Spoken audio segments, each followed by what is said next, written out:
동아시아 미래재단 그 이사장님께 제가 이런 강의를 할 수 있게 허용해 주신 데 대해서 감사의 말씀드립니다. 또 손학규 상임 부모님께도 감사드리고요.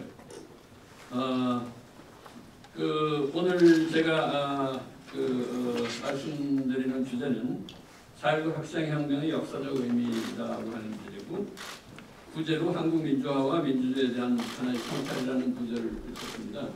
그래서 1시간 정도에 걸쳐서 했습니다. 왜냐하면 4.19가 60년의 4.19니까 몇십 년이 흘렀는지 지금 60년이라는 세월이 흘렀기 때문에 그 사이에 4.19 해마다 이제 기념식 하면서 또 4.19는 한국 민주화의 뿌리고 출발점이고 모든 4.19에 대한 이제 그걸 많이 말씀을 하셨기 때문에 여러 군데서 여기 대해서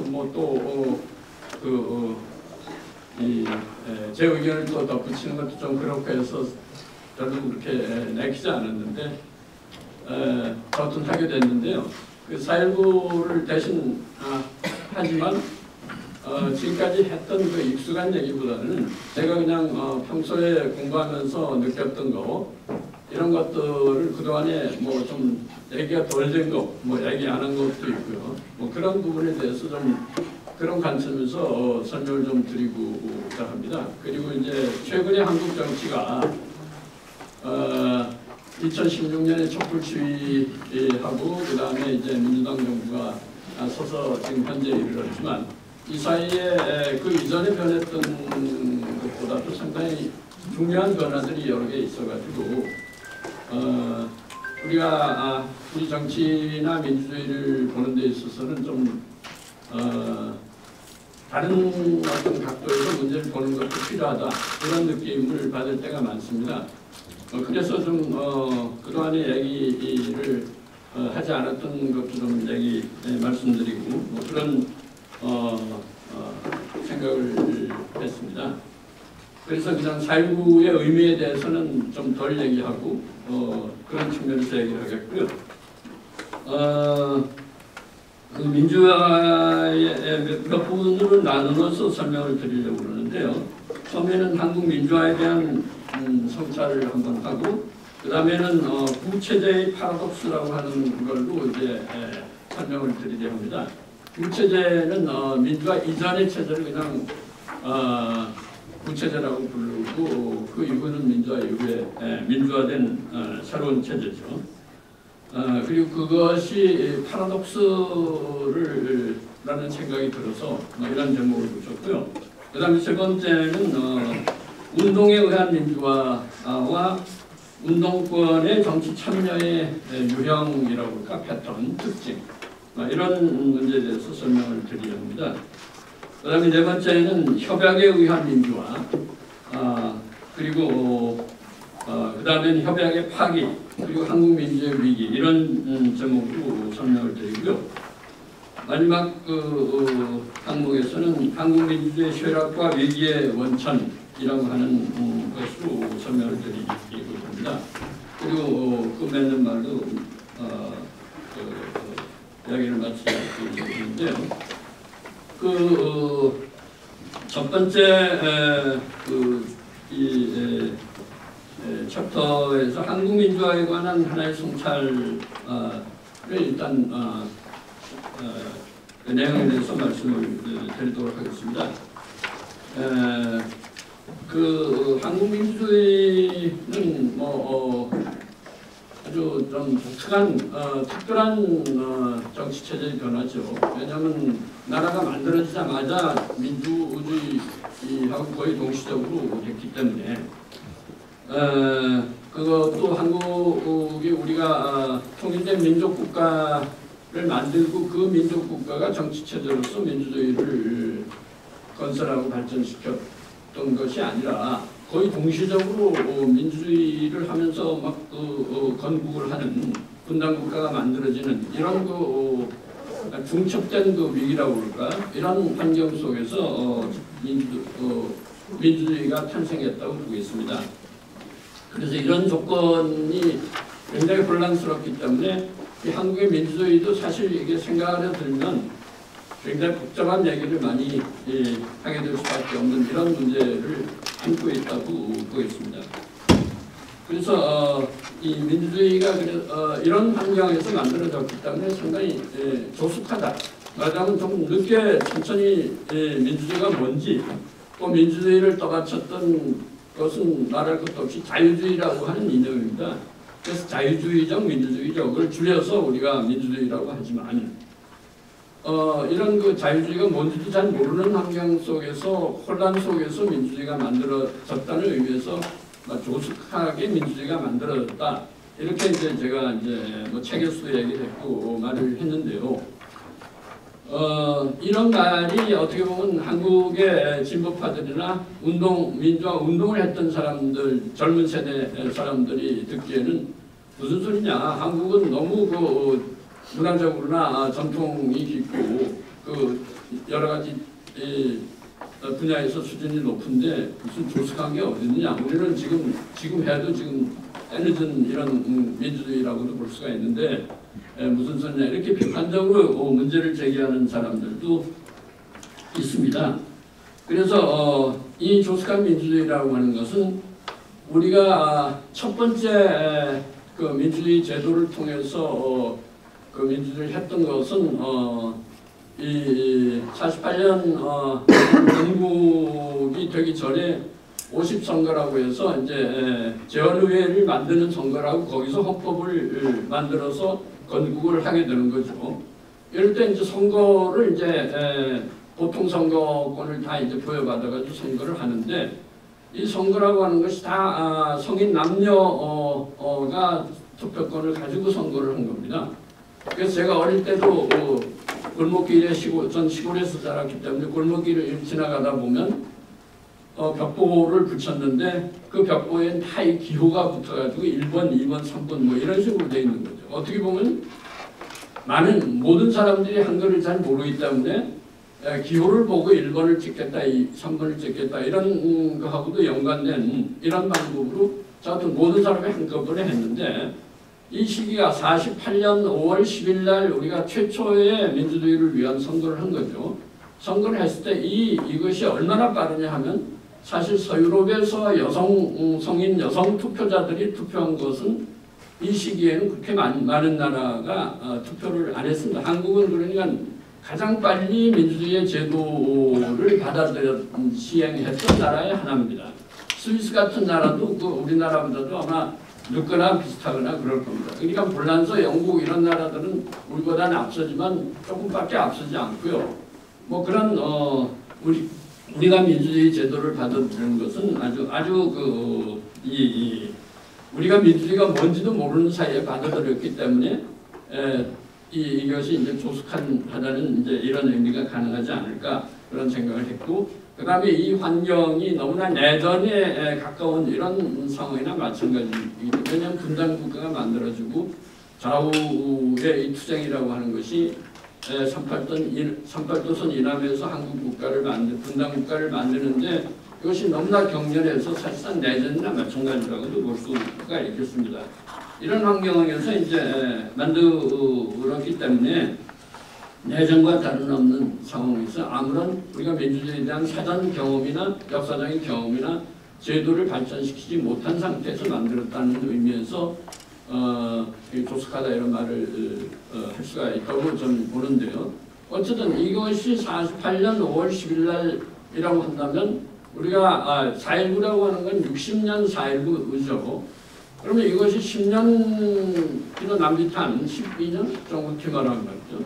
이런 시기 12년도 안 되는 11년 정도 남짓한 시기에 민주화를 위해서 투쟁을 학생들이 그것도 투쟁해서 민주주의를 쟁취하겠다고 한 것은 이거는 정말 굉장히 이해가 필요한 것이라고 볼 수가 있는 거죠. 민주주의가 뭐가 그렇게 위험을 무릅쓰고 경찰들이 앞에서 나와 총 쏘는데도 이 데모를 해서 이승만 정부가 이게 무너뜨리 이제 뭐랄까 하여튼 이 붕괴될 수가 있었는가 하는 이런 문제죠. 여기서부터 한국의 민주주의가 시작이 돼서 말하자면 80년의 광주항쟁이 굉장히 한국 민주화에서는 결정적인 전환점의 하나라고 보겠습니다. 물론 우리는 87년 6월 60 항쟁이라고 해서 그것이 결정적인 마지막의 전환점이긴 하지만 그 앞에 광주항쟁이 있었기 때문에 이 87년에 60 민주투쟁 때는 피를 흘리지 않고 평화적인 이런 정권 교체가 가능할 수 있었다고 이해할 수 있겠습니다. 어쨌든 간에 이런 것이 어떻게 가능했느냐 하는 것을 제가 이제 설명을 강령문안에서 이제 썼지만 그것은 좀 이렇게 설명이 필요한 거죠. 말하자면 어떻게 이 10년밖에 안 되는 나라에서 민주화를 위해서 투쟁을 해서 물론 학생들이 100여 명 넘게 그것 때문에 희생이 됐지만 이런 일이 가능할 수가 있었고 이것이 또 학생들에 의한 말하자면 민주화 데모를 통해서 투쟁을 통해서 정권이 무너질 수가 있었는가 라고 하는 이제 이런 것을 그냥 넘어갈 수 있는 문제는 사실 아닙니다. 왜냐하면 우리는 분단된 국가라고 하는 것이 냉전의 최전방에서 공산주의를 막는 이런 역할을 해야 했기 때문에 우리의 결정사항이 아닙니다. 그거는. 그래서 군대가 굉장히 군부가 빠르게 근대화된 군대가 한국에 말하자면 제도화되었고 그게 말하자면 만들어졌기 때문에 다 무장된 이런 굉장히 발달된 군부가 이미 존재했던 이런 상황에서 학생들이 데모한다고 정권이 무너진다? 이거는 굉장히 생각할 문제라고 볼 수가 있죠. 우리는 어떻게 보면 우리의 역사이기 때문에 너무나 당연한 것으로 이해할 수가 있는데 이거는 이제 설명을 필요로 하는 문제라고 보겠습니다. 왜냐하면 빨리 민주화를 해야 했다는 것. 그리고 민주화를 했는데 학생들이 10년밖에 안 됐는데 민주주의가 뭔지를 알고 데모를 해서 민주주의를 쟁취했다는 것. 그럼에도 불구하고 정부는 강력한 군부를 갖고 있는데도 불구하고 이게 무장된 군대가 이걸 하여튼 분쇄하기 위해서 무슨 하여튼 무력으로 이걸 사용해서 이걸 정권을 방어했다든가 이런 일이 일어나지 않고 평화적으로 어쨌든 평화적인 건 아니죠 사실. 그렇지만 그건 넓은 의미에서 보면 굉장히 희생이 적은 상태에서 정권이 무너졌다고 보겠습니다. 그래서 이런 문제 같은 것은 이제 우리가 이제 한국이라고 하는 나라가 성립됐을 때 한국의 역할은 이미 정해진 것이라고 볼 수 있겠어요. 냉전 체제에서 분단국가 만들어지고. 그냥 한국은 한편으로는 북한의 38도선 이북의 북한 공산주의 체제의 군사적 위협을 막는 것이 역할이 제일 중요한 것이고요. 그 다음에 두 번째는 그럼에도 불구하고 한국은 자유주의적 민주주의 국가가 되어야 한다는 것이 두 번째 중요한 것이라고 보겠습니다. 이 두 조건이 동시에 충족되는 것이 한국의 어떻게 보면 정해진 분단국가가 만들어질 때의 그 특성으로서 이렇게 주어진 것이라고 보겠습니다. 그러나 이게 우리가 실제로 이거를 해나가는 데서는 60년, 70년이라고 하는 오랜 시간이 걸렸다고 볼 수 있겠습니다. 우리가 87년 6월 항쟁이라고 하는 건 우리의 힘으로 비로소 민주주의를 성취하는 이런 역할인데 그게 얼마입니까? 60년의 4.19로부터 시작해서 87년에 6월 항쟁으로 실제로 이제 민주화가 이루어질 수 있었다는 건 여기는 오랜 시간이 필요한 것은 비로소 우리가 민주주의에 대해서 스스로 무언가를 이게 쟁취해야 되겠다는 의식을 전 국민이 다 이렇게 갖게 됐다는. 그러나 이 앞선 시기에서는 이런 조건들이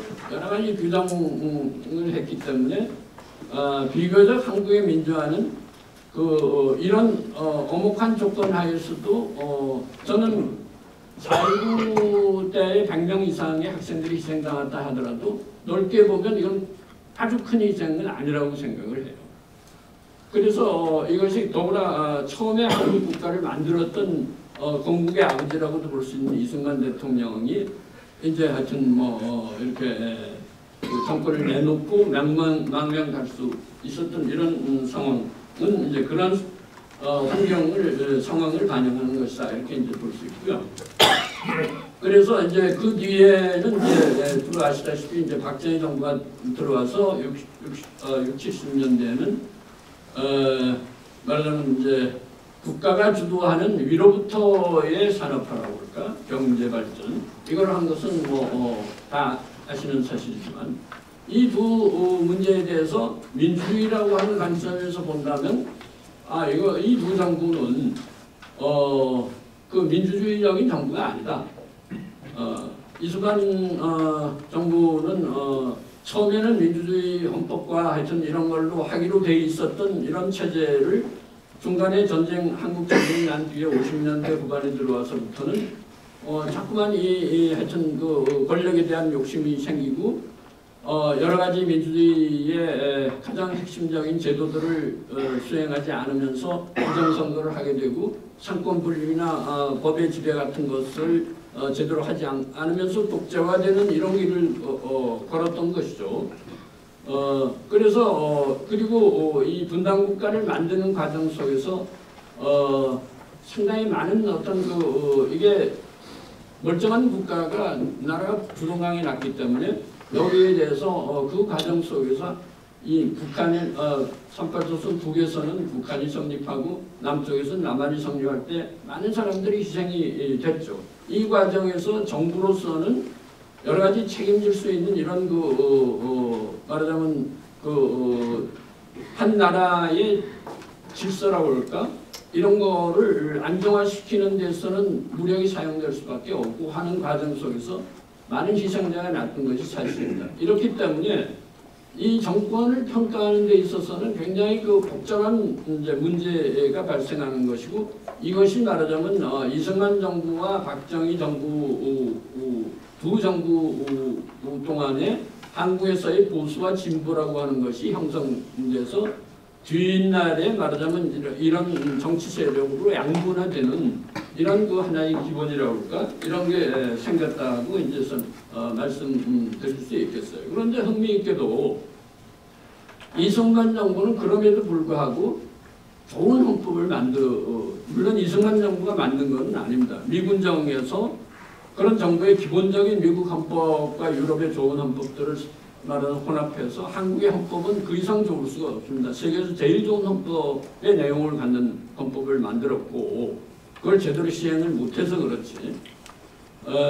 아무튼 그런 헌법을 가지고 교육은 보편 교육이 도입이 돼서 금방 보통 교육이 그냥 보편적으로 시행이 됐습니다. 물론 토지개혁이라든가 이런 근본적인 개혁은 언급하지 않더라도 그렇기 때문에 한국에서는 처음에는 상당히 문맹자들이 많았지만 굉장히 짧은 시간 안에 학교가 보편적인 이 초등학교 교육에서부터 이게 다 시행이 됐기 때문에 금방 한국은 거의 80~90%가 다 금방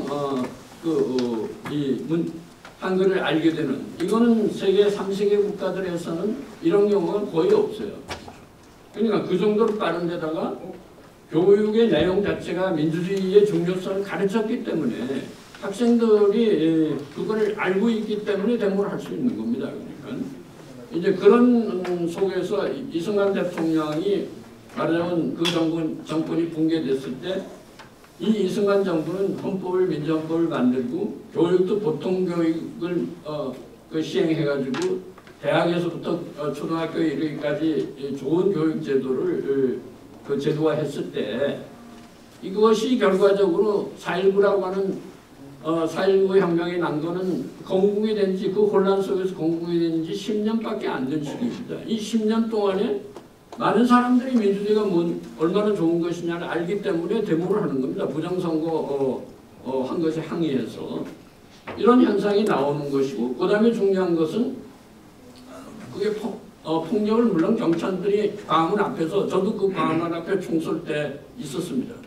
근데 총을 쏘서 학생들이 100명 이상 죽었지만 그 정도는 우리의 역사적인 현실을 밖에서 국제적으로 볼 때는 많은 희생되지 않아야 되겠지만 어쨌든 작은 정도의 희생으로 이해할 수가 있다 이렇게 생각을 하고요. 그러니까 그거는 그 정부가 그러한 교육을 제도를 만들고 시킨 것의 결과였다는 사실을 이해하는 게 굉장히 필요하다.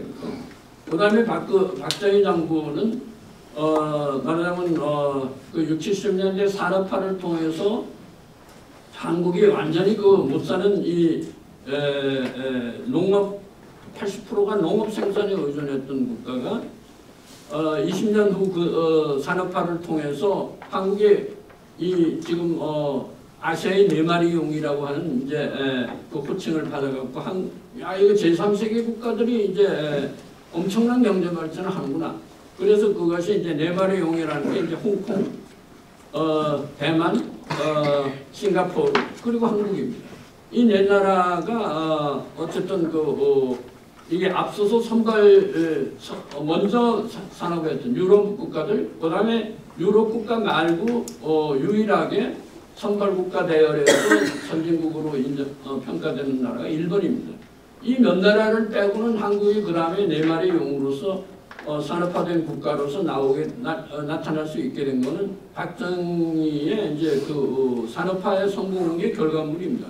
그래서 나중에 70년대 말 80년대 초에 등소평이 지금 중국은 뭐 미국과 경쟁하는 이런 엄청난 그 초강대국으로 성장했지만 70년대 말에 등소평의 개혁개방 정책의 결과물이잖아요.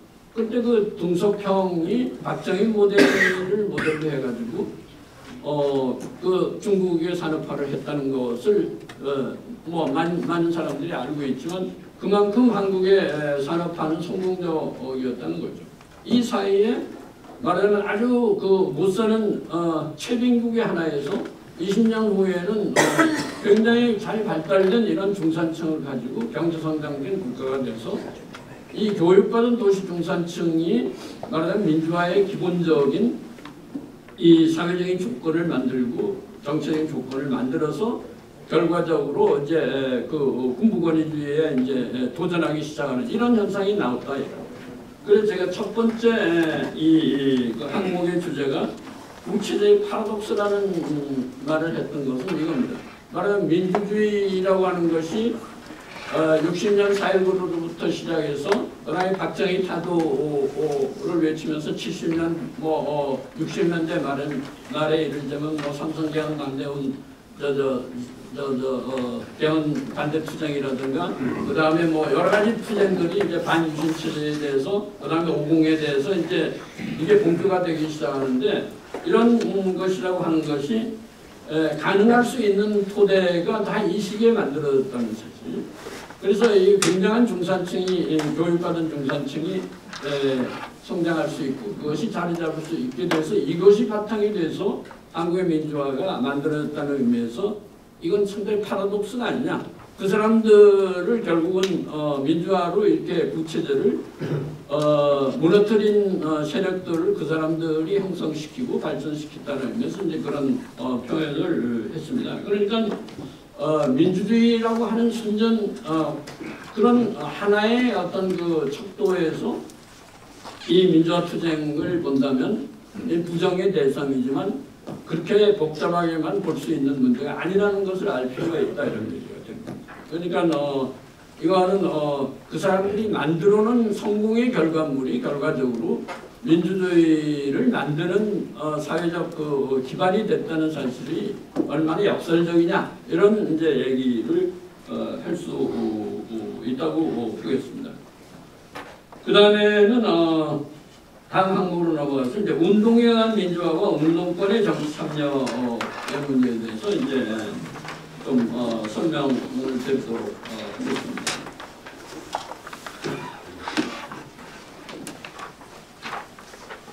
이 운동 우리나라 민주화의 한국 민주화의 60년대 4.19를 아주 하나의 모델이죠. 이 4.19는 대학생들 고위 대학생들 중심으로 이제 데모를 한 것이 4.19인데 그 뒤에 이제 60년대 말에는 69년 삼선 반대 운동이라든가 그다음 그 앞에 65년에 저희가 대학교 4학년 때 무슨 한일 국교 정상화 반대 운동이라든가 69년, 60년, 그 다음에 뭐 70년으로 넘어가서 유신체제 반대라든가, 그 다음에 50 반대라, 50 반대가 이제 본격적인 이제 80년대의 민주화를 가져오는 마지막 단계에서의 이제 민주화 투쟁 아니겠습니까? 이제 이런 것이 가능할 수 있었던 것이 타 중심적으로 학생들이 중심이 됐다는 거. 물론 80년대 민주화 운동은 학생만의 운동은 아니죠. 두 세력들, 하나는 50년대, 40년대 말부터 시작해서 50년대 이승만 정부 때의 야당들 말입니다. 민주당이죠. 그러니까 우리나라 정당은 자유당과 민주당이라고 하는 두 개의 정당, 지금도 뭐 크게 보면 맨날같이 정당 이름이 바뀌어져 가지고 이 무슨 정당이 저도 잘 알 수 없을 정도로 자주자주 바뀌지만 어쨌든 간에 이런 두 정당이 크게 보면 보수적인 정당과 진보적인 정당으로 크게 이게 양분될 수 있는 이런 정당 체제가 만들어졌다고 보겠습니다. 어쨌든 그런 그것의 연원이 그렇다고 볼 수가 있는데, 그렇기 때문에 민주화가 났을 때는 자유당 시기에 정부 여당, 말하자면 집권 여당인 자유당이 있고, 그 다음에 이 민주당은 야당이죠. 그러니까 넓게 보면 두 정당 다 이념적으로 정확히 말하면 다 보수적인 정당입니다. 그러나 보수적임에도 불구하고 민주당은 민주주의를 지지하고 이걸 추진하려고 투쟁했던 이런 정당이고, 원내 투쟁에서부터 하여튼 굉장히 지속적으로 그런 정치 투쟁을 했던 정당이고, 자유당은 이승만 대통령이 말하자면 의회에 뭐라고 그럴까요? 하여튼 이 파견 문제라고 그럴까? 뭐 이런 역할을 했던 보수적인 정당입니다. 이 정당이 한국 정당이 계속 형태를 달리하고 이름을 달리하지만 오늘날까지 그거는 명맥은 유지가 되고 있다고 보겠습니다. 어쨌든 간에 이런 상황이지만 80년대 그거는 본격적인 민주화 투쟁 단계이기 때문에 군사 독재하고 싸우는 단계이다 보니까 학생들이 주로 이제 또 역시 학생들이 전면에서 투쟁하는 것이고, 나중에 민주화됐을 때는 의회 내에서 직업적인 정치인들, 정당 정치인들하고 이 결합, 크게 보면 두 세력이 결합돼 가지고 민주화가 성사됐다고 보겠습니다. 뭐 여기에 물론 이제 교회 세력이라든가 우리 손학규 대표께서 이제 교회 또 이렇게 를 배경으로 해서 민주화 운동도 하고 하셨지만, 이런 세력들이 민주화를 만들어낸 세력인데, 그럼에도 불구하고 말하자면 본격적인 투쟁, 말하자면 군부 권위주의에 대한 투쟁은 학생들이 주로 전담하는 이런 것이 한국 민주주의의 가장 특징입니다. 그러니까 세계에서 이렇게 학생들 힘으로 민주화를 이루어낸 나라는 그것도 한국밖에 없습니다. 그래서 다 왜냐하면 유럽이나 이런 데서 민주화라고 하는 건 한국보다 다 먼저 유럽에서는 이제 18세기, 19세기, 특히 19세기부터 이제 본교가 됐지만, 이런 투쟁을 할 때는 주로 정당이거나 말하자면 노동운동 투쟁을 하거나 사회주의자들이거나 뭐 하여튼 막스주의 운동을 하거나 이런 여러 가지 반체제 세력들이 성장하면서 사회주의 이념이 여기에 결합하면서 이제 투쟁을 해서 투표권을 확대하는 운동입니다. 그때는 주로. 그래서 이제 투표권이 점점 확대돼서 민주주의가 현대 민주주의로 이제 발전을 한 거지만, 이것이 기초가 돼서 계속 1차 세계대전 후, 2차 세계대전 후 유럽에서의 민주주의는 전부 다 하여튼 정당이 중심이 되는 민주주의라고 해도 과언이 안 돼요. 여기 이제 학생들이, 젊은 세대들은 학생들이 많기 때문에 여기에 정당의 젊은 세대로서 참여하는 것이지, 학생들이 중심이 돼서 민주화 투쟁을 이루어냈다. 이거는 한국밖에 없다고 보시면 되겠습니다. 어쨌든 간에 한국은 그런 점에서 굉장히 특수하다고 보는데, 그러다 보니까 이 학생들의 이것이 우리가 386 그러면 이제 이제는 다 이제 뭐 누구나 다 알지만 30세에 80년대 학번에 말하자면 뭐 60년대 출생에 뭐 이걸 약해서 386이라고 하지만 뭐 386 아니라 그 앞에 선배들 세대도 있죠. 있는데 그냥 학생운동권은 전부 386입니다. 그러니까 386들이 말하자면 이게 민주운동을 하는 이 시기라고 하는 게 한 20년 정도의 기간을 두고 이 사람들이 학생으로부터 시작해서 이 젊은 사람들로서 사회에 진출하고 이 사람들이 사회 중과 더불어 우리는 정치인들은 그 사람들 대표하고 위해서 정당의 노선을 정하고 방향을 정해서 하여튼 정치를 하겠다 이런 의미가 아닌가 싶은데요. 어쨌든 간에 민주당입니다. 하여튼 이 민주당이 순전히 386이 그 중심적인 그룹이 돼가지고 정부를 운영하고 정책을 세우고 개혁 정책을 펴고 했던 것이 지난 문재인 정부의 민주당이라서 이 정부는 상당히 저는 중요한 연구의 대상이 된다고 봐요.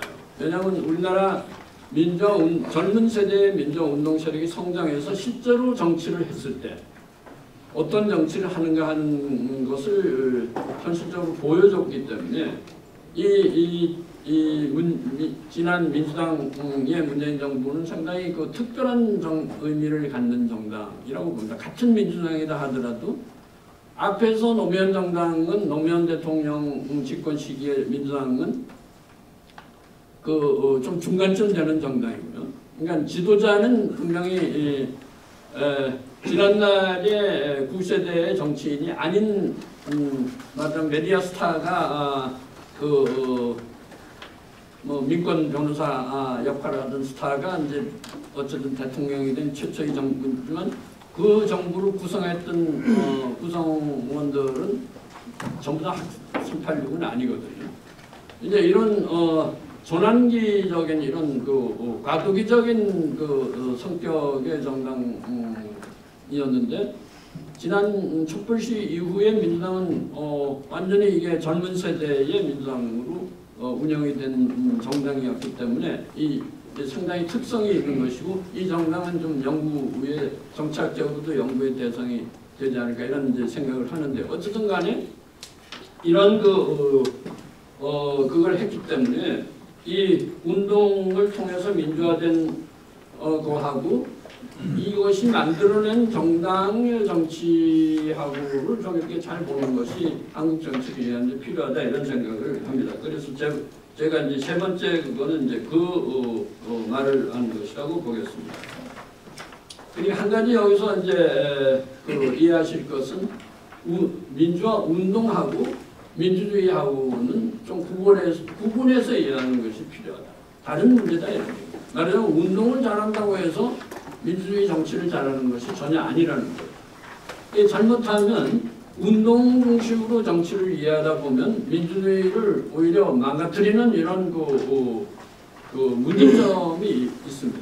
그거는 여러 정치학자들, 민주화 이론가들이나 세계 정치학자들이 우리나라만 연구하는 것이 아니라 세계 숱한 나라, 수십 개의 나라들의 이제 권위주의 독재 정치에서 군부 권위주의든 독재 정치에서 민주화가 됐을 때 이게 어떻게 민주화가 됐느냐, 누가 민주주의의 중심 세력이냐, 그리고 이 이후에 만들어진 정권 여당은 어떤 정치를 했느냐, 이걸 다 연구를 하고 이제 했기 때문에 이걸 보면 한국의 경우에서는 이제 그거를 볼 수 있기 때문에 그러니까 민주화를 했던 사람들이 잘한다고 해서 민주정치를 잘하는 것이 아니라는 것을 염두에 좀 두시면 좋겠습니다. 어쨌든 한국 학생운동은 그러기 때문에 굉장히 유명해가지고요. 세계 아주 중요한 사회학자들도 한국 정치, 한국의 학생운동을 연구해가지고 제가 여기 이제 이 강령문에도 이제 언급을 했지만 하여튼 그런 학자들도 있습니다. 말하자면 사회적 캐피탈, 사회 자본이 소셜 캐피탈이라고 하는 이런 개념을 만들어낸 사람도 한국의 학생운동이 이게 사회적 자본 이론에 자기가 만드는데 이제 이게 중요한 하나의 자본이 되는구나 이런 이제 얘기를 논문에서 이제 해석이 이제 알려진 건데 어쨌든 휴먼 캐피탈 이거 아마 많이 들어보셨을 겁니다. 인간 자본 이럴 때 하여튼 그런 개념의 연장선상에서 한국의 이 학생 운동은 사회적 자본을 공유한다. 그래서 데모를 해서 이게 한국의 민주화를 이끌어냈다. 이런 이제 논리를 전개한 이론인데요. 저는 이제 이 점에서 이제 그 외국 사람들이 볼 때 우리가 지금 학생들 중심의 민주화가 이루어냈을 때 학생들이 성인이 돼서 정치를 할 때에 실제로 민주주의 정치를 할 때 이것이 반드시 말하는 긍정적인 요소만 있는 것이 아니다라고 하는 것을 여기서 이제 말하려고 했습니다. 왜냐하면 이 학생들은 현실의 어떤 경험보다도 굉장히 그 관념적이고 이상주의적이고 좋다고 생각하는 것을 도덕적으로 좋다고 생각하는 것 중심으로 정치를 생각을 하고 평가를 합니다. 그렇게 현실하고 굉장히 괴리되어 있고 현실을 알 필요도 없죠. 왜냐하면 학생들이고 젊은 사람이기 때문에 자신들이 사회생활을 하는 것도 아니고 가정생활을 하는 것도 아니기 때문에 굉장히 관념적이고 게다가 민주화 투쟁을 했기 때문에 굉장히 급진적입니다. 정서적으로 감정적으로 급진적이고 굉장히 그 이념과 이상에 있어서 또 급진적이다 보니까 이게 말하면 그 이모티브 레디칼리즘이라고 이제 그 정서적 급진주의라는 말이 가능하죠. 막 그 정서가 급진적인 거죠. 사상이 무슨 뭐 급진적인 경우가 그러기 때문에 이거하고 상당히 그 많이 연결되어 있긴 하지만 어쨌든 그런 특징이 있습니다. 어쨌든 그러다 보니까 정치를 굉장히 도덕적으로 접근하려고 그러고 이해하게 되고 이런 그 특성을 보여서 이 사람들이 정치인이 되는 이 과정이 정당 정치를 통해서 이렇게 정치인이 돼서 실제 정치를 통해서 정치를 생각하고 문제를 풀어나가는 것이 아니라 정치를 굉장히 부정적으로 보는 이런 관점을 갖게 되는 겁니다. 그러니까 민주화 투쟁을 할 때 기성 정치인들이 이제 말하는 구체제 기성 정치인들이 굉장히 그 부정적인 이런 그 하여튼 민주주의적인 원리가 아닌 가치나 이런 것이 아닌 것 방식으로 정치를 이해하고 하다 보니까 기성 정치인은 굉장히 군부 문제에서 보니까 이게 부정적인 면을 중심으로 보게 되는 거죠. 그래서 이거를 굉장히 뭐 타락한 정치인이라고 그럴까? 하여튼 뭐 도덕적이지 못한 정치인이라고 그럴까? 이것이 말하는 시민운동이 정치에 개입하게 되는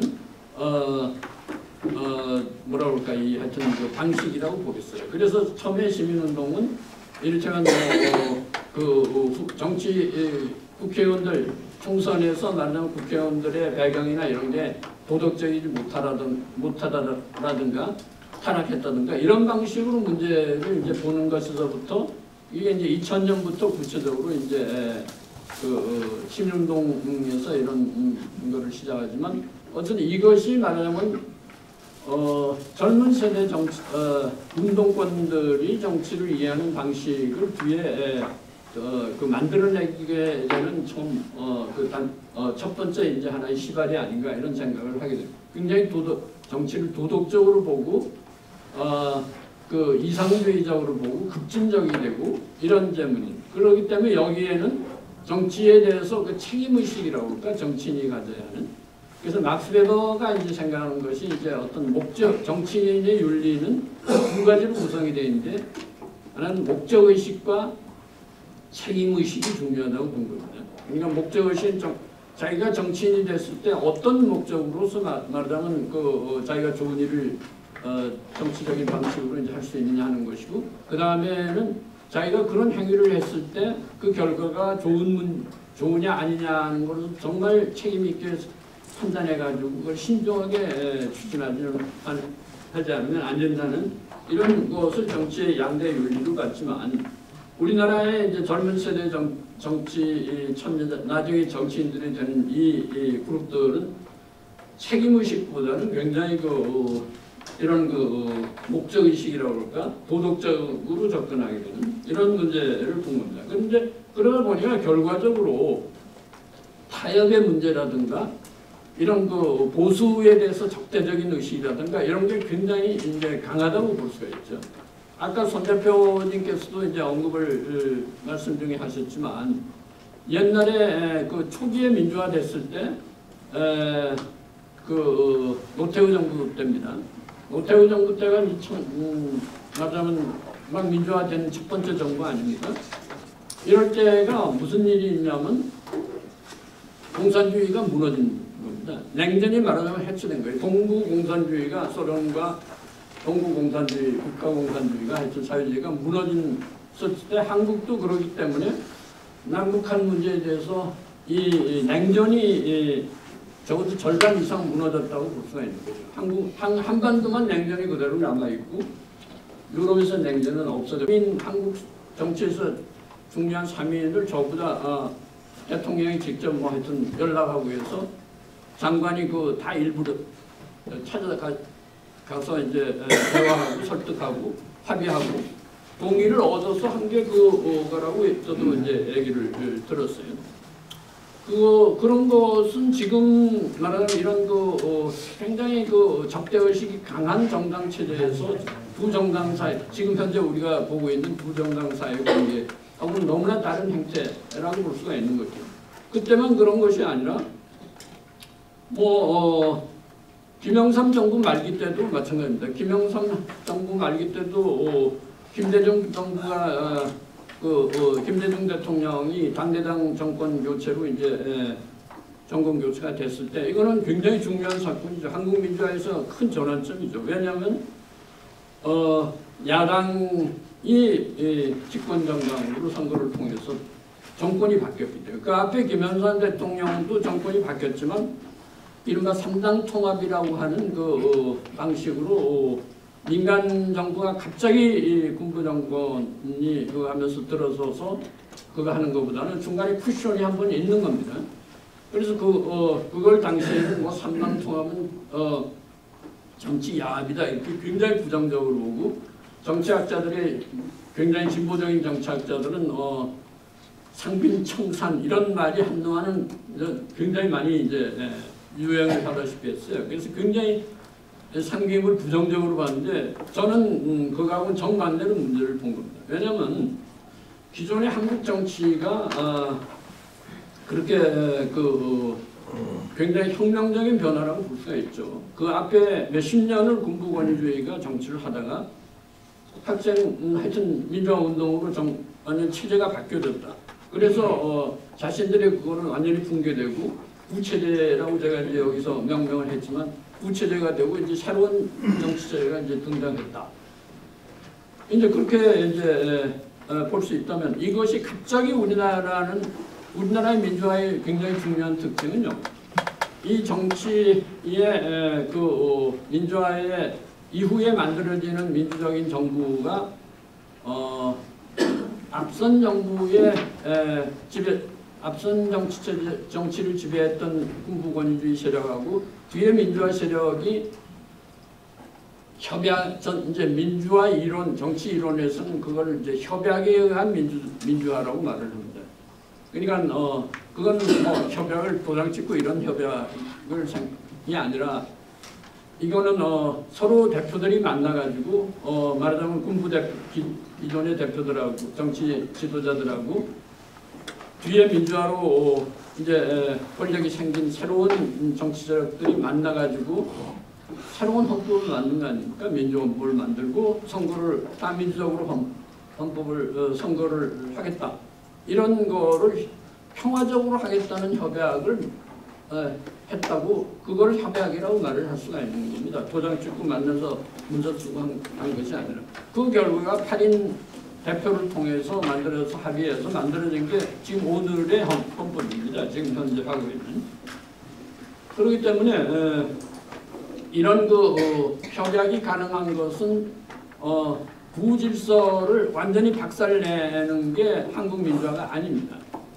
그러니까 그 당시 투쟁할 때는 젊은 사람들이 386들이 뭐 다 투쟁하고 막 이렇게 그걸 하지만 내용적으로 이루어졌던 것은 부질서가 그대로 온전되면서 새로운 민주주의가 접합이 돼가지고 이게 아주 평화적으로 가장 이상적으로 좀 됐다고 한국의 민주화를 그걸 하고 있는 겁니다. 그러기 때문에 첫 번째 정부가 된 것이 민정당이 된 겁니다. 민정당이 되고 첫 번째 대통령이 민주적으로 선출된 대통령이 노태우 씨 아닙니까? 노태우 씨가 군부 바로 앞에 군부 권위주의 그거 아닙니까? 지도자 아닙니까? 이것이 이제 그거를 의미하는 겁니다. 말하자면 굉장히 혁명적으로 되면 이거는 앞에 정부들의 지도자들은 다 감옥소에 가거나 아마 재판을 받아서 처형이 되든가 했어야 될 거예요. 그런데 한국의 민주화는 그런 것이 아니라 앞선 정부를 인정하는 기초 위에서 새로운 민정부들이 또 서로 상호 인정하는 협약이라고 말을 할 수가 있습니다. 이걸 민주화 이론에서도 아주 협약이한 민주화라고 보고 이것이 가장 피를 흘리지 않고 순조롭게 이행하는 이런 걸로 생각을 하고 있고 저도 이제 그것에 동의하는 이런 관점이죠.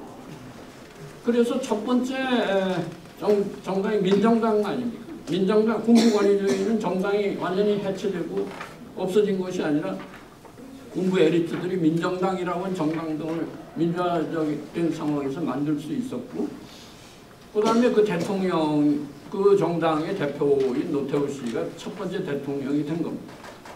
말하자면 절반의 민주화라고 볼 수가 있죠. 그렇기 때문에 아직 우린 완전한 민주화라고 한다면 김대중 씨나 뭐 이런 분들이 이제 해야 되겠죠.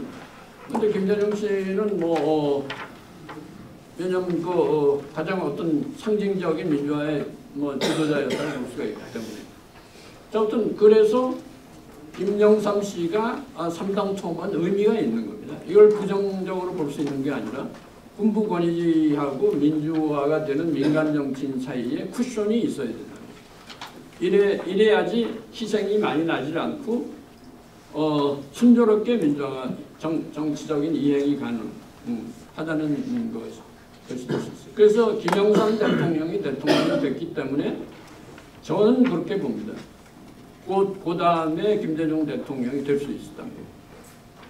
안 그렇고 처음에 될 수도 없고 처음에 아마 노태우 대통령이 됐을 때 김대중 대통령은 되지 않았을 겁니다. 왜냐하면 그것이 굉장히 레디컬하게 권력이 이행되기 때문에 급진적으로 이행이 되기 때문에 이거는 굉장히 위험하다. 이렇게 이제 기존의 권위주의 세력들은 이제 그렇게 이해할 수밖에 없어요. 그리고 그 당시에 담론이나 그걸 이해했던 방식도 위험하다, 빨갱이다, 뭐 이런 식의 반체제적인 문제로 야당의 후보, 정당과 후보를 규정했을 때이기 때문에 이거는 시간이 걸린다고 볼 수가 있습니다. 그래서 중간에 김영삼 대통령이 존재했기 때문에 저는 김대중 대통령과 야당, 당대당 정권 교체가 가능했다고 이제 본 그런 관점이라고 보겠습니다. 어쨌든 간에 이것을 보면 이제 또 김대중 정부가 들어섰을 때 이른바 DJP 연합이라고 해서 김종필 씨하고 연합하지 않습니까? 그러니까 연합을 했기 때문에 충청도 표라든가 이런 게 거기에 결합했기 때문에 의회 총선의 의석수 차가 표 한 차밖에 안 되는 한 표밖에 차이가 안 나면 거의 뭐 같은 수나 마찬가지예요. 말하자면 이거를 생각하면 그 다음에 김대중 정부가 중요한 일들을 많이 이제 하게 되는데 이것이 가능하지 않죠. 그런 배경이 없으면 혼자 단독 민주당으로서 호남에 기반을 둔 정치 세력이 정부가 할 수 있을까요? 저는 그거 할 수 없다고 봅니다. 그래서 DJP 정부는 이제 굉장히 긍정적인 이런 식으로 해서 말하자면 우리가 민주화돼서 민간인 정부가 민주적인 정부가 안정화될 때까지 이른바 정치학 용어로 공고화될 때까지는 그런 점진적인 그 중간에 쿠션 뭡니까 하여튼 이런 완충 그 단계가 필요했기 때문에 순조로운 이행이 가능했다 이제 그렇게 보는 것이고 이 이행은 앞에서 기본적으로 보수 세력과 진보 세력 사이에 협약이 암묵적인 협약이 존재했기 때문이다 이런 얘기입니다.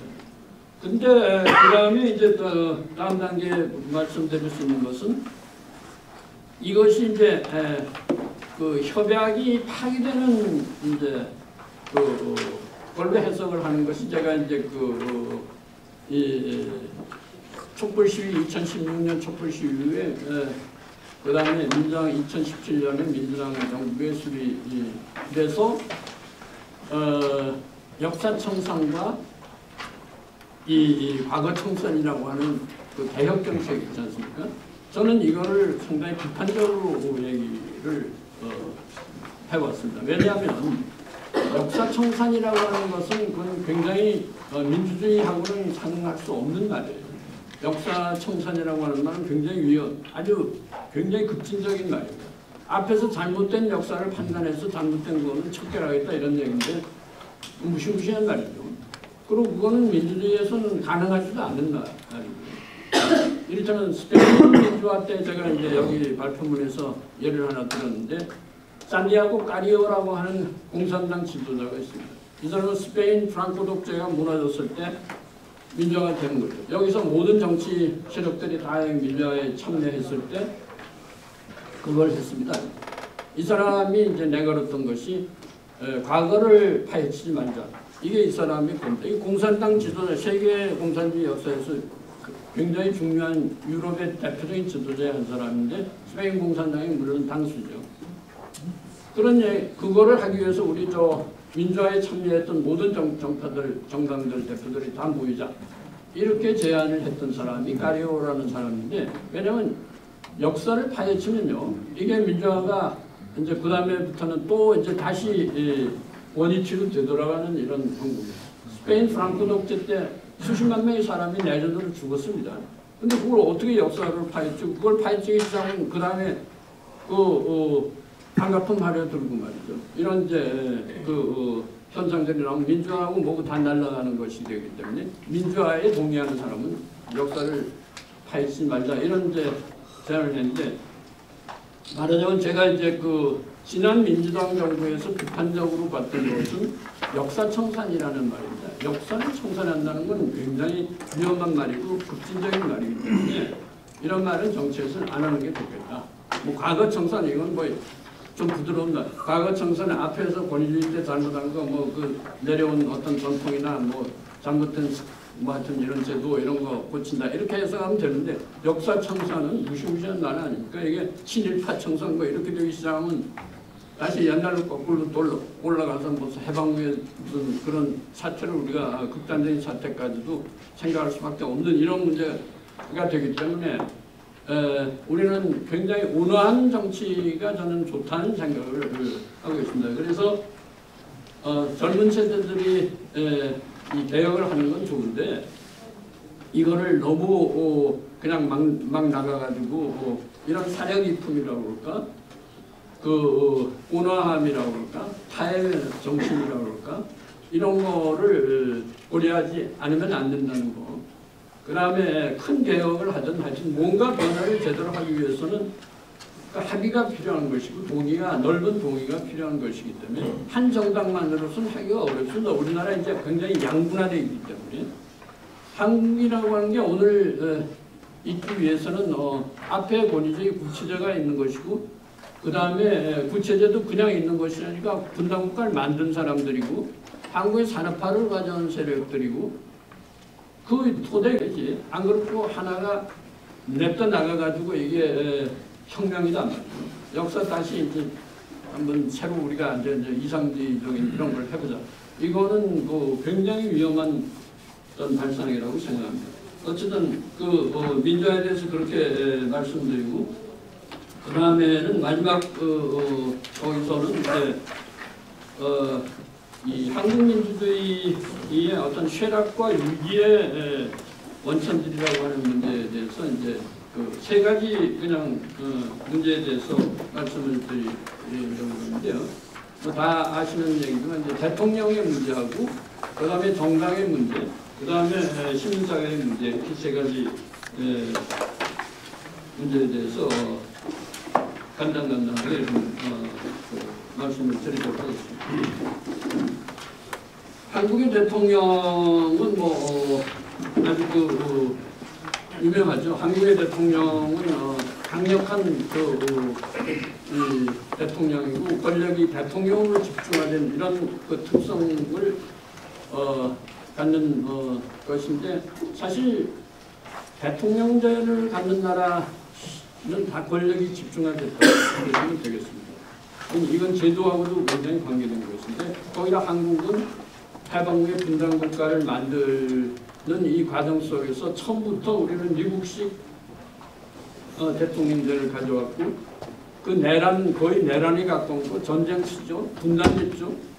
안에서는 막 그냥 좌우내란 같은 이런 현상이, 불안정이 계속되기 때문에 대통령 같은 이런 제도를 갖지 않고서는 그 짧은 시간 안에 문제를 해결하기 굉장히 어렵다는 거. 말하자면 우리가 앞에서 독일 저도 독일을 제일 이상적인 민주주의 모델로 생각하는데, 독일이 거기까지 오기까지는 독일 2차 세계대전, 2차 세계대전 박살이 나다시피 해서 독일은 거의 없어지다시피 하는 나라가 지금 전후에 살아나서 독일이 된 겁니다. 전후의 독일이. 그리고 그 앞에는 대통령이 아니라 이제 카이서, 말하자면 이제 프로시아 이제 군주제죠. 그런 이제 정치체제를 가졌다가 바이마르 공화국이라고 하는 민주정부가 들어섰을 때에 아주 이상적인 의회 중심제를 한 거죠. 이게 근데 잘 돌아가면 모르겠는데, 이게 잘못 돌아갔기 때문에 나치라고 하는 히틀러의 나치 정부가 등장할 수가 있었던 겁니다.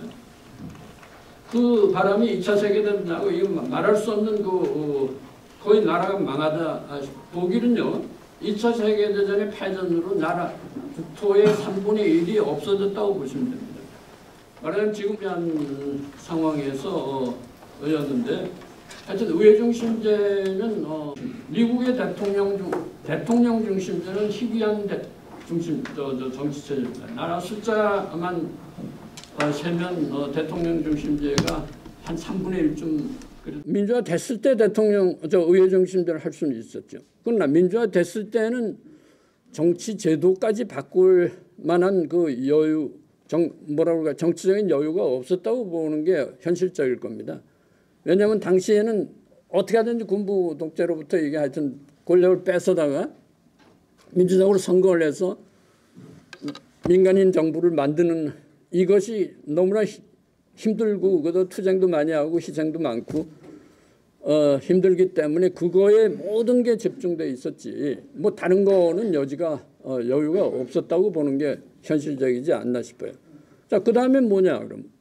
그 다음에 그걸 바꿀 수 있는 시간은 없습니다. 이미 딱 대통령이 만들어지는 순간, 제가 만들어진 순간, 그거는 바꾸기가 굉장히 어렵다고 저는 개인적으로 생각하고요. 대통령 중심제를 저는 완전히 나쁘다고 보지는 않습니다. 왜냐? 5년 단임제 대통령 중심제는 그 법만, 제도만 제대로 지켜도 자동적으로 정권이 교체되게 되어 있기 때문에 민주주의를 특별히 걱정할 필요는 없지 않나, 이런 생각이 들어요. 왜냐하면 5년이 끝나고 나면 자우튼 정권이 바뀌잖아요. 대통령이 바뀌지 않습니까? 그 다음에 그래도 지내놓고 보면 연임하는 게 10년 하는 게, 한 정당이 10년 하는 게 계속되어 왔어요. 최근까지요. 그러다 지난번에 이제 민주당 정부가 이제 단임으로 이제 끝났지만, 어쨌든 간에 이제 그런 최소한도 우리가 정치를 아주 죽을 쓰고 못해도 5년 지나면 정권이 바뀐다. 이거는 제도가 보장해 주기 때문에 괜찮다는 생각도 저는 합니다. 대신 이제 대통령으로 집중화된 권력은 지금 있는 헌법으로도 할 수 있습니다. 80 몇 조입니까? 85조, 6조 이 한 세 개 항은 국무총리 내각에 대한 규정을 담는 조항인데, 이 조항에 보면 국무총리가 내각을 다 이렇게 관장할 수 있고, 국무총리도 의회에서 선출해서 최종적으로는 대통령이 복수의 후보 중에서 이렇게 선정은 하지만 제대로 하면 할 수 있습니다. 지금 의회를 활성화시켜서 권력을 좀 더 청와대 권력을 내각으로 분산시키는 정책을 할 수 있는데 지금까지 민주화 이후의 역사는 대통령 권력은 무조건 증가해왔습니다. 하여튼 그게 여당이든 야당이든 진보든 보수든 그건 하나도 예외가 없이 쭉 청와대의 인원으로부터 시작해서 예산, 이 기능, 이 모든 게 이제 집중화됐습니다. 그래서 제일 많은 권력을 가진 사람이 문재인 대통령이고 아마 이제 지금 윤석열 대통령이 이제 끝날 때쯤 되면 제일 많을 겁니다. 그렇기 때문에 계속 증가해 왔던 것이 지금 현재의 대통령 중심제라고 볼 수 있습니다. 문제는 대통령이 이제 너무나 많은 권력을 갖고 있기 때문에 미국 대통령은 적어도 그 상권이 미국도 이제 상권이 흐트러져 가지고 집행부 권력이 대통령 권력이 거의 독점, 의회 권력도 너무 약해졌고 특히 대법원 이 사법부 권력이 너무 약해졌습니다.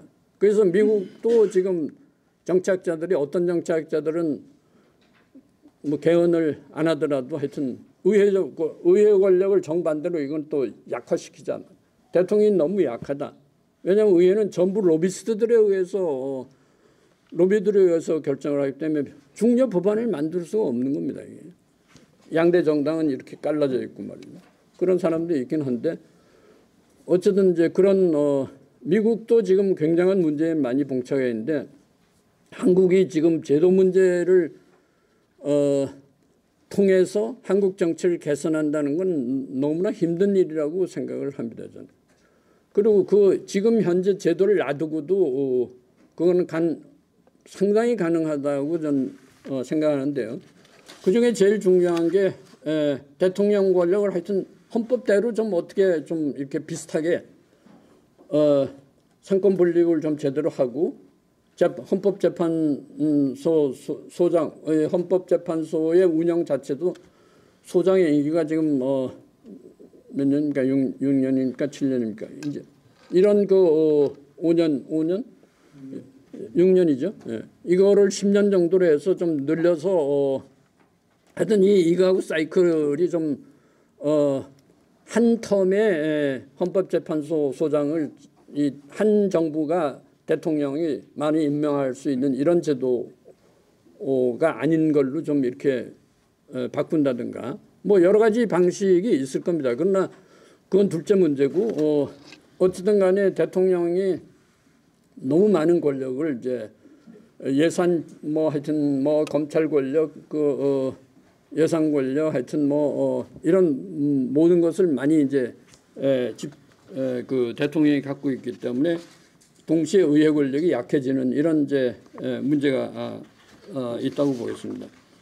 대신 이제 의회 권력을 좀 강화시켰으면 좋겠다. 정당의 역할을 좀 강화시키는 것은 정당이 개선돼서 제대로 역할을 하기 시작하면 좋은 이 대통령의 견제 역할을 할 수 있다는 생각을 그게 전 제일 여기에서 요지가 되겠습니다. 지금 뭐 시간도 많이 지나고 해서 너무 오래 할 수 없으니까 한국 정당의 구조와 특성은 제가 이제 여기 운동 경기 구조의 예를 통해서 이제 좀 한국 정당이 너무나 이 운동 운영 구조하고 너무 비슷하다 이런 걸 좀 한국 정당에 비교해서 얘기를 했지만 한국 정당은 꼭대기만 있고 밑에 바닥이 기반이 아무것도 없기 때문에 다원주의라고 하는 것이 대안이다라고 하는 것은 손학규 대표께서도 말씀을 하셨지만 저도 전적으로 동감입니다. 한국의 정당은 다원주의가 존재하지 않는 완전히 모니즘 말하자면 이론주의만이 존재하는 거 권력을 놓고 이제 경쟁하는 그것만 있는 것이고 의견도 거기서 다수의 의견이 제대로 토의되거나 뭐 논의되고 거기서 합의가 되고 뭐 이런 것도 안 되는 게 오늘의 정당 구조고 대통령 권력에 완전히 뭐라 그럴까 이제 하급 의회 분견대 비슷한 이런 역할밖에 지금 대통령과 의회의 관계라고 하는 건 권위주의 때 대통령 의회 관계보다 더 더하면 더해야지 덜하지 않습니다. 권위주의 때는 의회 권력을 비판하면서 거수기라고 그랬거든요. 손만 대면 된다. 청와대에서 내려보낸. 지금 그보다 더한 것 같아요. 의회의 이 국회의원들의 어떤 역할이 정말 중요하고 사회에 제대로 된 기반을 갖는 이 정당 구조를 만드는 거. 대표도 그렇게 된다면 굉장히 좋지 않을까. 뭐 이런 이제 그 얘기를 제가 이제 강연문안에 했습니다. 그래서 그 끝맺는 말에서는 앞에서 내용에서 했던 말을 그냥 요약한 정도에 불과하다고 보겠습니다. 그러니까 이 의회 권력이 실제로 국가 권력과 사회의 시민들의 요구나 문제점들을 연결시켜주는 이런 역할을 하기 때문에 결정적으로 중요한데요. 이 의회 권력이 약하다 보니까 사회는 다원적인 요소를 껍데기만 있지 내용적으로 전혀 대표하지 못하고 관 중심으로 이게 전부 다 결사체들이나 사회 단체들은 관에 의해서 지금 다 그 수하에 통제된 이런 상태이기 때문에 자율성이라는 게 사실 별로 없는 거고 하향식 전부 그런 구조로 그게 되는데 이런 것이 실제로 좀 이렇게 자율성을 갖는 다원적인 그 사회 집단의 요구나 이익이나 의사나 가치나 이런 거를 대변할 수 있는 것이 가능해질 때 비로소 이제 그 사회가 다원화되고 가치도 다원화되고 정치가 이제 다원적인 구조 위에서 이제 기반을 가질 수가 있는데 우리는 그런 게 존재하지 않는다는 거. 그거를 좀 어떻게 정치가 그걸 만들 수 있는가 하는 것이 한국 정치의 최대의 과제라고 이제 전 생각하고요. 그다음에 끝으로는 지금은 이제 한국이 냉전 체제 하에서 만들어진 거 아닙니까? 한국은 분단도 냉전 체제 때문에 됐고 분단 국가도 냉전이 만들어낸 결과입니다. 그래서 우리는 미국과의 관계가 특별한 건데 이것이 지금 변하고 있는 겁니다. 그래서 일단 먼저는 동구 사회주의가 붕괴돼서 약간 변하는 듯 했지만 그다음에는 미소 경쟁 구조가 아니라 이제 미국 1급 체제가 됐고 이런 것이 이제 현재까지 오다가 최근에는 이제 이게 국제정치 질서 자체가 중국의 부상과 더불어서 굉장히 이원화되고 이원화를 넘어서 요즘은 이제 굉장히 다원화된 이런 구조로 이제 아주 빠른 속도로 변해가고 있죠. 그렇기 때문에 우리는 옛날 같은 이런 방식으로 국제정치 질서를 이해하고 외교정책이나 이런 거를 접근해서는 안 된다는 생각을 해요. 그래서 남북 간 관계도 좀 이런 새로운 국제정치 질서를 새롭게 접근하는 방식을 먼저 심도 있게 논의하고 그거를 한 정당에서만 논의할 것이 아니라 지금 현재는 보수적인 정당이 집권 정당이니까 보수적인 정당과 야당이 맨날 싸울 건 지금 남북한의 대결 구조 이념 갈등이 한국의 남남 갈등하고 비슷한 것 같아요. 남쪽하고 우리 한국 사회 안에서의 진보와 보수 간의 뭐라 그럴까 하여튼 이 대결이라고 그럴까 적대의식이라고 하는 게 무슨 남북한 그것에 비교될 정도로 이래서는 안 되죠. 그러니까 이거를 좀 이렇게 가깝게 그 공통점을 발견해서 좀 발전시키는 이런 방식으로 좀 논의를 시작하고 여기에서 모든 국제정치 관계를 좀 이렇게 우리 중심으로 좀 새롭게 이제 풀어나가는 이런 설계가 좀 필요하다는 생각이 들고요. 그래서 남북한 관계도 이게 맨날 북한에서는 핵무장하고 로켓 쏘고 이럴 게 아니라 그러지 않아도 북한이 좀 존립할 수 있는 방법으로 저는 개인적으로 그렇게 생각합니다. 그래서 평화 공존하는 거. 뭐 이제 북한은 존립하는 문제는 자기들이 알아서 하긴 그냥 아무 소리 안 하고 내버려 두고 상호 관계만 평화 공존이 가능할 수 있는 이런 관계를 우리가 좀 창출해 나가는, 이러기 위해서는 국제정치 질서에 우리가 그 새롭게 접근하는 방식이 굉장히 필요하다는 거. 이건 전 나름대로 생각은 있지만 이 문제까지 이제 말씀드릴 수는 없고, 그건 앞으로 더 이제 발전시키고 이제 하고 싶은 그런 희망을 갖고 있습니다. 여기서 이제 강연 마치도록 하겠습니다. 너무 오랫동안 감사합니다.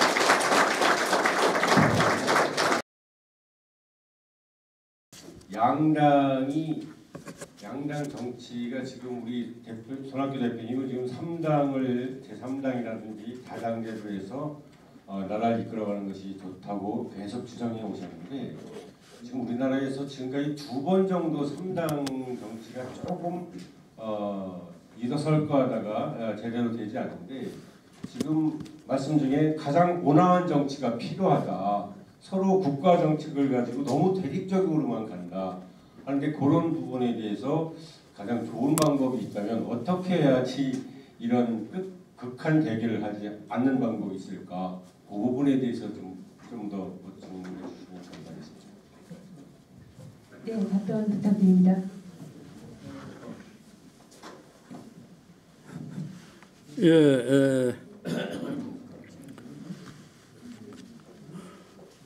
그러니까 양당이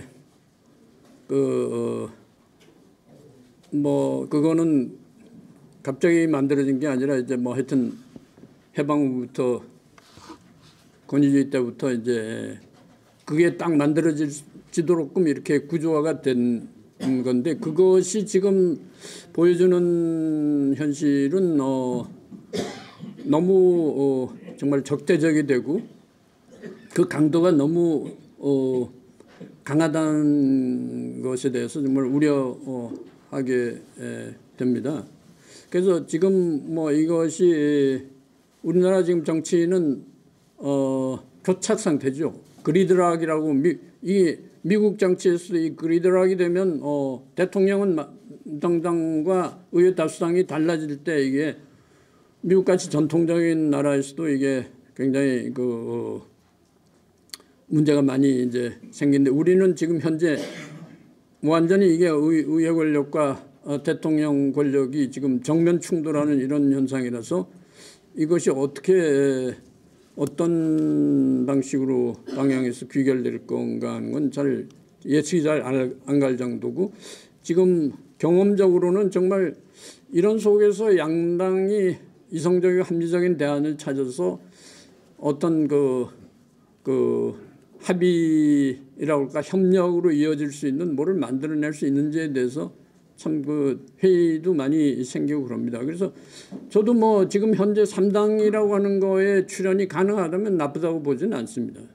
나쁘다고 보지 않고, 그 3당이 이런 것이 아주 진력이 나고 국민들이 정말 뭔가 좀 정말 바뀌어져야 되겠다는 생각을, 달라져야 되겠다는 생각을 많이 이제 하고, 그 3당의 프로그램이나 비전이나 이런 것이 굉장히 설득력 있고 미래지향적이고 건설적이라면, 저는 3당이 지금 하나쯤 나올 수도 있다. 그리고 나오면 긍정적인 역할을 굉장히 할 수 있다는 생각은 하게 됩니다. 근데 정말 그런 어떤 그 카리스마를 갖는 지도자가, 강력한 비전을 갖는 지도자가 좀 나타나는 것도 전 나쁘지 않다고 생각을 합니다.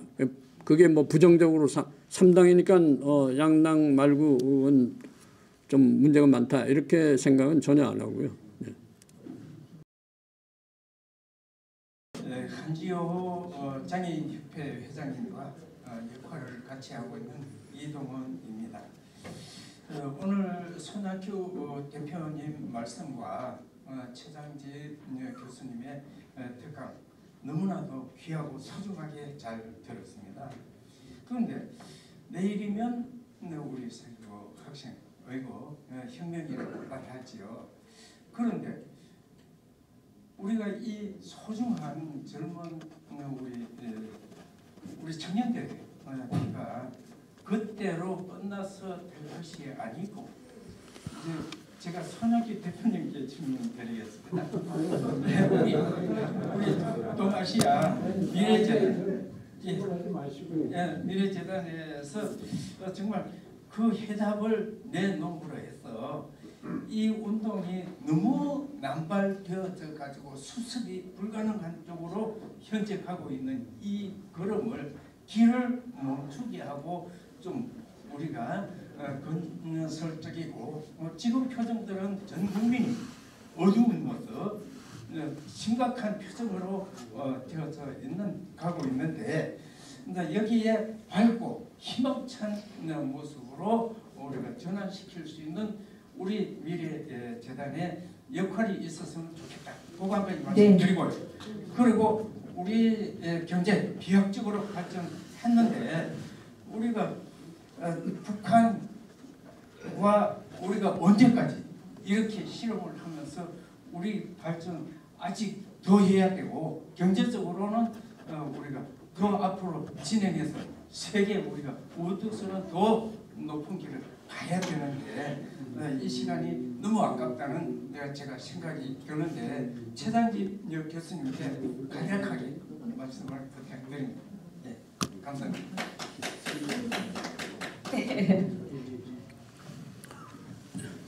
예, 오늘 이제 주제가 4.19 혁명에 대한 뭐 회고 겸 하여튼 우리 한국 정치의 문제점을 이제 말씀드린 건데, 근데 하여튼 그 학생 운동이 중심된 이 민주화 혁명이라고 할까, 이것에 이제 제가 이제 불만족을 말씀드리자면 그 기존에 존재하는 것에 반대는 하는데 여기에 대한 대안의 어떤 그 추구라고 그럴까, 형성 이런 것에 대한 관심이 없지 않았나 하는 생각이 많이 들어요.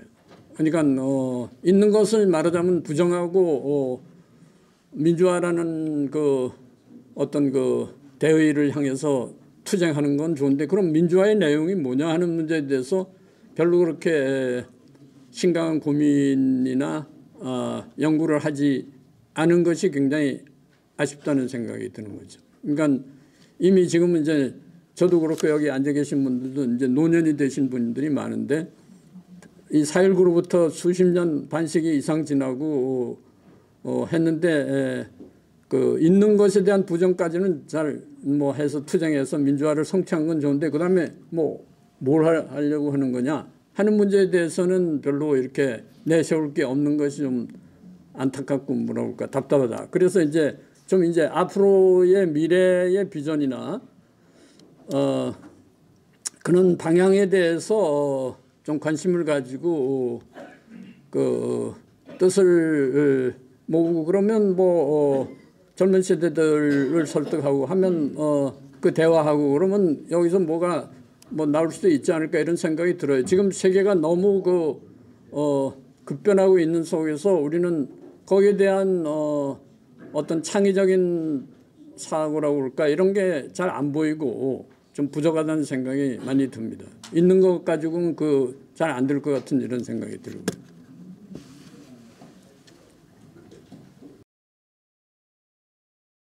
지금 우리나라 정치는 점점 갈등과 분열의 중심에 서 있고 정치 개혁은 원하지만 합니다.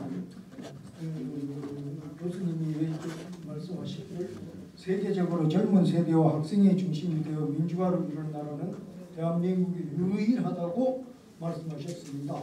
그렇다면 다른 나라들은 이익단체나 정당단체를 중심으로 민주주의가 발달해 있는데 우리나라는 유일하게 학생 민주화가 중심이 되었다고 했는데 근데 지금 현재는 학생들은 취업 여기에 부딪혀다 보니까 민주화 운동이라는 것은 아예 말살된 상태라고 보면 됩니다. 그렇다면 앞으로 우리나라의 학생운동과 젊은 세대를 중심으로 한 학생운동, 민주화운동 어떤 방향으로 나가야 할 것 같습니까? 글쎄 요즘 뭐 젊은 학생들이 운동을 해가지고 젊은 세대의 문제를 스스로 해결하는 건 상당히 좀 어렵지 않나 하는 생각이 듭니다. 왜냐하면 지금 말씀 중에서도 말씀하셨잖아요. 그러니까 젊은 세대 학생들은 자신의 지금들이 당면하고 있는 문제를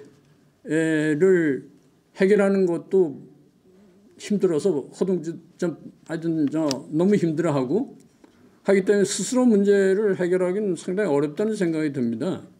그래서 기성세대들에서 뜻 있는 사람들, 굉장히 비전이 있는 사람들, 그런 사람들이 뜻을 차라리 모아서 뭔가 문제를 논의를 시작하고 아이디어를 제시하고 하면 이제 그것이 진짜로 논의의 대상이 될 수 있으면 젊은 세대들이 거기에 의견을 분명히 제시해서 반응하리라고 저는 믿는데, 이렇게 해서 대화가 이제 이루어져야지 젊은 세대들이 그걸 스스로 제기하는 건 힘들다고 보죠.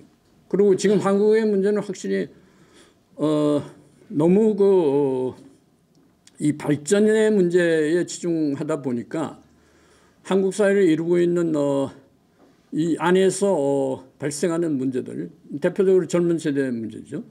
이 세대의 문제에 대해서는 너무 등한히 한 것 같아요.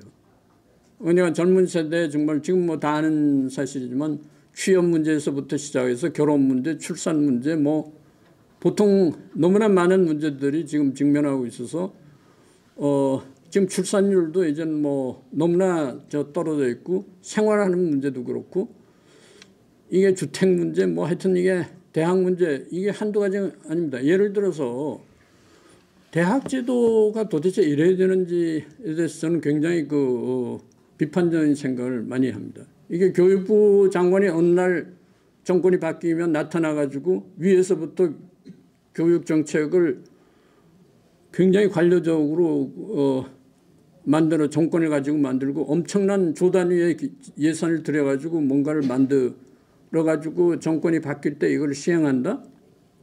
이거는 안 된다고 보는데요. 이런 방식으로는요.